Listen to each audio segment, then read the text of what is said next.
Welcome to Basic Brewing Video. I'm James Spencer. I'm Steve Wilkes. We're going to talk about mead today. Woohoo! Talk about a very simple, small batch mead that may be a good starter mead if you've never done one before. It's based on honey that my wife brought home from the farmer's market. Oh, in Prairie Grove? Yeah, somewhere near here. But local honey. Local honey. That's right. She brought home some honey, and she said specifically, make mead with this. And I said, Wow. Okay, I shall like do that. that. Anytime that I can, encourage her enthusiasm for the homebrew hobby, I'm all about it. Yeah. So do you want to open it up while I talk about it? Now, this would be a really great mead as a starter mead for someone who hadn't done one before. So here's what it is. It is 2 pints of Summer's Mountain honey. Ooh. I weighed it, and it was 2 pounds, 8 ounces, or 1.13 kilograms. And what I did was I heated up 2 quarts of filtered water to 170 degrees Fahrenheit. That's 1.9 liters at 77 C, and that's just to mix in the honey. Mm-hmm. And then I put that into an ice bath and cooled it off. Now, the original gravity was pretty high. It was 1.129. Yeah. And I pitched a packet of Safale US 05 in there and put it in a 1-gallon jug, and I shook the heck out of it. Mm-hmm. And let it, and it started to ferment. Now, I already said something that's going to be controversial. I heated the water. I heard that. To heat the honey. Now, we did an interview with Ken Schramm, or I did an interview with Ken Schramm, author of The Complete Mead Maker, on a recent episode of Basic Brewing Radio. Mm-hmm. And he says he doesn't heat the honey at all. No, just like maybe to 90 degrees, just enough to get it to flow. And that's it. Right, 90 degrees Fahrenheit. Yeah. So, I may look at that in the future. And also, I did something different this time with yeast nutrient addition. I used what our local homebrew shop sells, and it's got urea. One of my favorite ingredients. And diammonium phosphate. And apparently it was 1 teaspoon per gallon recommended. Yeah. So what I did was a staggered nutrient addition approach. So I did 1/4 of a teaspoon when I pitched the yeast, mm-hmm. and then the day after, when it started to show activity, I pitched another 1/4 of a teaspoon, and then I shook it up, or stirred it around in that jug, and then a few days later I put another. I wasn't very scientific about it. So every few days, right. Until you hit a tablespoon. Right. If you want a scientific approach to that, there's an article that Ken wrote out there on the internet to tell you more specifically how you should be doing it. But this worked. And I left it for a while, and I took a gravity reading eventually, and it got down to 1050, mm-hmm. 1.050, which is 10.8% alcohol. So it's pretty sweet as far as the final gravity is concerned. Mm-hmm. But let's taste it and see what you think. Cheers.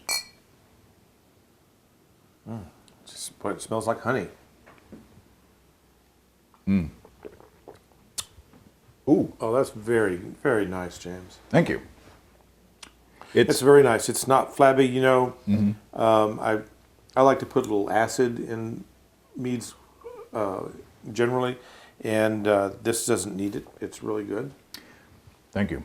It's I can't take much credit for it. I think it's just using good honey. Yeah, that and making really sure is that nice. the yeast has enough nutrient. Yeah. And this is, the Safale US 05, it's an American ale yeast. I really like that yeast for almost everything. Mm-hmm. But I've made a lot of meads with that yeast strain, and they always come out nice and clean. It doesn't add any, it doesn't skew the flavor profile. So I really like it. And that's just delicious. Well, what this shows is that you don't have to get real fancy. Right. That, repeating what you said, really good honey, treating it with respect in terms of yeast and nutrients and that. And then every once in a while, shake it up. Yeah. Apparently. Yeah, that's one thing that Ken said was that he degasses his meads as they're starting out. So listen to that interview. Now, one thing, I started this in August 31st is when I started the process. I bottled December 5th. I think I could have bottled before then because it had started clearing out. So I don't think there was a need to have it in there for that long. But frankly, I was lazy. I just kind of as long as it's I kept seeing it down there in the basement. Safe and and the secure. airlock was on it, and the airlock had water in it, so it was protected. So I just said, well, I just let nature take its course. Well, that's just absolutely delicious, and a really nice mead for a jumping off point if you wanted to dress it up with a gild the lily a little bit, with some chilies or some spices, whatever you want to do. Right. So well, I'm really impressed. You don't make a lot of mead. I don't. You should make more. I think I will. No, I think that the initial meads that we made together way back in the day were really good, and then along the way I made a couple that weren't as good, and I just kind of lost the enthusiasm. I think this one, I think starting with as high gravity as I did on this one, and then making sure the yeast was taken care of. I think it really did the trick, and I'm more enthusiastic about it now. I've gotten to where I'm making smaller and smaller batches. So, like you just made a 1 gallon batch. Back in the day, everything I made was 5 gallons. Right. It had to be 5 gallons. That's a lot of mead. Yeah. That's a lot of mead, and it's a big investment, or it can be. So I've gotten to where I've made a number of 2 or 2.5 gallon batches, and now I'm making, like you, I'm making 1 gallon batches because it's so easy. Right. And you can do it on your countertop. You don't have to have a whole bunch of equipment, and there's a gallon kind of gives you just enough, and then you can make another gallon of something a little bit different. And so I really like that approach a lot. And congratulations, this is delicious. That's it. Make a mead. Make a mead. Let us know how it turned out. Yeah. Cheers. Come and visit us on the web at basicbrewing.com. You can find archive lists of both our audio and video podcasts on home brewing.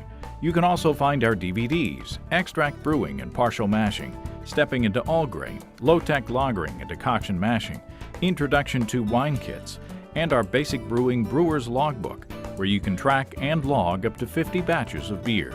Drop us a line. We'd love to hear from you.